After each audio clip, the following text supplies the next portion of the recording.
So I've been wanting to do this video for a while, but it took the RetroTink 5X to finally make it happen.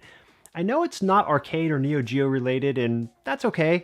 I sometimes do other things here too, and I've been using that tagline "real stuff" here on the channel today, and well, you can take that figuratively and literally today because I'm going to talk a little bit about my real Panasonic 3DO. So let's start with the story here. This is original. Now, I know of course it's original, but I mean it's my original from back in the day. I bought this from Electronics Boutique sometime in 1994 after it saw its first major price drop. I remember because 1, I couldn't drive yet, and 2, $400 was a ton of money in 1994, and I avoided telling anyone in my family what this thing actually cost. I had managed to save a decent portion of the money for this thing, and then to get the rest, I sold almost all of my Nintendo collection and even some of my Super Nintendo cartridges as well. I mean, really, who wants to live in the past? Those Nintendo and Super Nintendo games were all old school things that no one cared about, and I would never miss them. Should I also mention that the overwhelming majority of those games were complete in box? Even as a kid, I was very finicky about my stuff. I always took good care of things and kept my collections organized and complete, never even tossing out a registration card until, of course, the 3DO came, and then in my mind it was time to unload all of it. I think the one that kills me the most is Die Hard for the NES because, for one, I really like that game, but 2, it became stupidly expensive. I'm almost 100% certain I sold it for $10, and today it's probably worth $300 in the box. Sometimes I wonder if the guy I sold it to kept it or if he unloaded it at some point as well. But anyways, with a fistful of cash, I purchased this beauty ready to experience the future of gaming. I was pumped that this was a real CD-based console. It wasn't some add-on like the Sega CD was. This was hardware that was built around a 32-bit RISC processor. I could hardly even contain myself. I even still have the manual and paperwork for this, but my original box was unfortunately destroyed in a flood at my mom's house about 15 years ago. The pack-in game I got for this was Crash and Burn, and it was a good thing consoles still came with a pack-in game at that time because damn was I broke after this purchase. I had nothing left, so Crash and Burn was it for a while, and I learned to love it. I genuinely did like playing this at the time. I know by today's standards it looks absolutely terrible, and the frame rate here, especially for a racing game, is abysmal. But it was my first real look into 32-bit 3D games, and for that I appreciated it. It definitely occupied more of my time than it probably should have after school, but hey, I bought into the hype and was pretty optimistic about the future of where things would go for this system. I'm pretty certain there was a mail-away promo for this next game, Total Eclipse by Crystal Dynamics. And Crystal Dynamics was a decent player early on in the 3DO's life. They were attached as the developer for a lot of titles being hyped. Now, I admittedly wasn't too interested in this game at the time, but a free game was a free game, especially when you're broke. And it's weird looking back on this because Total Eclipse isn't half bad. It's kind of interesting to me looking back on this and knowing that I didn't think much of it at the time. It says a lot about where my mindset and expectations were for early 3D games. And as you can see, the frame rate on this one is much improved over Crash and Burn, and it's a decent looking game overall considering the timeline. What makes this one so difficult though is that the controls are super touchy on it. It makes flying your ship a little more tedious than it should be, which is frustrating when trying to navigate tight angles and tunnels. So those were the first 2 titles I recall having on the system, and of course more would follow. People will often ask what my favorite games were on the system, and even though that question gets asked to owners of all consoles, it's said with a bit of a snicker or almost a deeper interest when talking about the 3DO. It's as if someone's saying, "What did you enjoy on that? Because I know how much of a disappointment that system ended up being for you." So I'll say that the Need for Speed is, or was, a true standout on the console. If I recall, this came out a good year and a half before the PlayStation version, so most people hadn't seen anything like it at the time. the game was still attempting to mix full motion video with actual gameplay, and for the most part I think that worked for this title. Kind of gave a personality to the guy you were racing against when in-game. A free ticket in the rocket of your dreams. And again, as you can see here, the frame rate and graphics really aren't all that great by today's standards, but for the early 90s, this was pretty solid and was a favorite amongst my friend group. In fact, one of the coolest things about loading this up recently was checking the leaderboards and seeing the names of some of my high school friends still here. Now there's only 3 tracks in the game, but each track has 3 segments to it, so the game feels a little bigger than it actually is probably. I'd also argue this one is almost a nod back to arcade racing in that the real goal of the game is to shoot for a top score or leaderboard time, since there isn't a career mode or anything like that. The only downside for this one, aside from that, is that much like Total Eclipse, the controls are very touchy on this one. You got the nerve to push the envelope, man. Got some skill, that's what it takes. Another game that I believe hit PlayStation but was on 3DO first was Return Fire. And this also stands out as a top game on the system for me. It's a very basic principle. Search and destroy while looking for your enemy's flag. Yeah, this is essentially capture the flag done 3DO style, but it's done extremely well. Unlike the control issues I mentioned for some of the earlier games, they feel spot on for this one. As you might expect, each of the vehicles brings something different to the table. Some are faster than others, some take or deal out more damage, and ultimately you do need the Jeep to go out and retrieve the flag to bring it home. This is a fantastic 2-player experience like you might expect, but I also had a decent time playing through this in single player as well.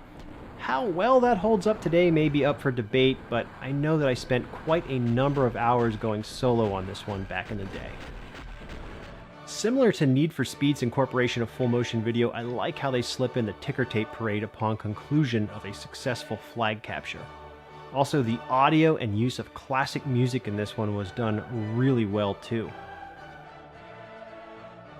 My third favorite title, if you twisted my arm, would probably be just what was one of a few ways to play Super Street Fighter 2 Turbo back in the day. Now there is immediately one problem with this though. The 3DO stock controller doesn't really lend itself well to Street Fighter. It was the only controller I had though, save for this really awful one that came as a pack-in for a trivia game show titled Zadnost. And there's a lot to dislike here, not the least of which is the D-pad, the shape, or its overall cheap plasticky feel. This is definitely the proverbial second player controller.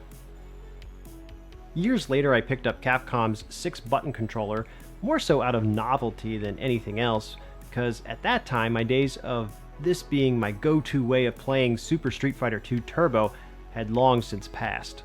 And I'm not sure what they were thinking when they made this, but it's as awkward to play with, in my opinion, as it is to look at. If you grip it like a bat in the way that it suggests you should, then it makes things feel strange when using your thumb on the D-pad. Almost like some of your dexterity is gone because of your hand position. You can, however, try and circumvent the grip and hold this like a normal controller, but even that is awkward and the weight of the whole thing just feels off then. So all that said, I pretty much played this with 5 buttons on the original controller back in the day. I say 5 because I never could quite bring myself to use the start button as an attack. On the positive side though, this was, at least at the time, the definitive final version of the Street Fighter II Legacy, and the arranged audio tracks on the CD were really cool to listen to. Even though this was a game I'd played the hell out of on Super Nintendo, I got sucked back into it one more time on the 3DO. Oh, there was another pretty great fighting game at the time that I owned on 3DO as well. Before I went down a ridiculous Neo Geo collecting journey, this was my definitive way of playing Samurai Showdown. So as for some guilty pleasures, I definitely say Demolition Man is up there. The sound samples and character digitization is cool, and it was fun to see this action movie come to life on a home console. It's definitely not phenomenal or anything like that, but if you can set aside expectations, there is some fun to be had with this one. I like how you can plug the 3DO's gun, and yes, this is my original gun from back in the day as well, but you can plug this in as a second controller and use it for some Area 51 style shooting in Demolition Man. Then, when the game switches to action-oriented scenes, you flip back to the controller. I'm pretty sure there have to be other examples of this type of thing in gaming, but I'm blanking on that right now. If you know of some games that feature mixed mode controls like that, call them out in the comments. And speaking of light guns, you can add the American Laser Games titles to my list of guilty pleasures as well. I don't think I ever passed by a Mad Dog McCree arcade machine that I didn't feel obligated to play, so it's no surprise here that I was all in favor of the home ports that these guys were cranking out. I'm still missing Who Shot Johnny Rock, but I really haven't been actively looking too hard for any 3DO games these days. And a mystery to boot. Not to mention Murderer's Row. I think there are a few games I might be tempted to buy for collecting purposes, but I'll shoot you straight here. Even the games I do own sit in their respective boxes now, and I leaf through this binder to find what it is I want to play on 3DO. It's not the most elegant solution, but it gets the job done, and it keeps me from having to open the box protector, pull out the long box, finagle the CD case out, open that up, and then put it all back.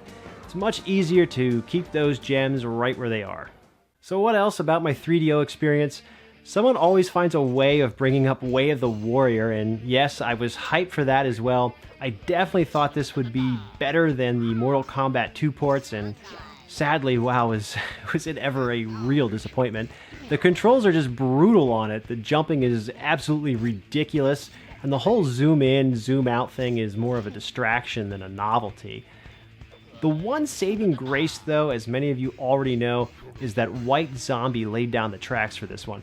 So if nothing else, this game introduced me to their music and ultimately Rob Zombie.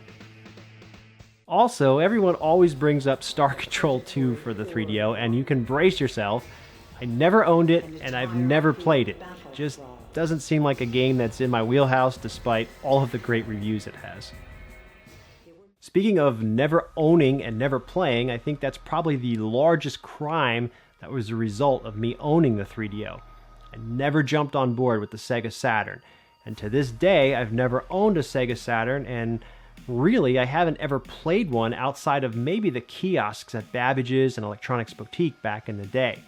No one at college had one either, so my experience with it and its library is really almost non-existent. I'd pretty much placed all of my eggs in the 3DO basket at that time, and I had to recover and wait for whatever the next generation would bring. So yeah, that's just something a little different for today's video.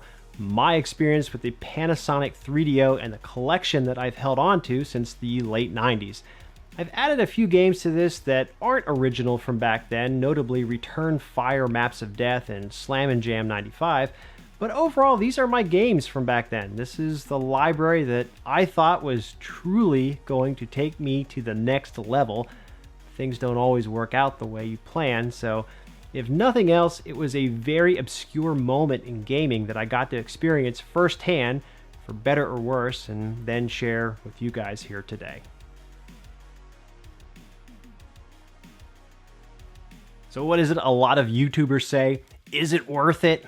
I don't know, I guess, maybe back in the 90s it was an exciting, hopeful ride with a few interesting games, but for today's purposes, I don't know. I just don't think I would recommend going out and buying a 3DO unless you were really, and I mean really curious about some of these games.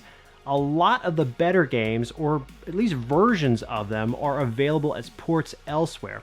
So I can't really say that I think it's worth your time, but if you're a collector of gaming hardware and you enjoy the history side of things, maybe. Just don't say that I didn't warn you.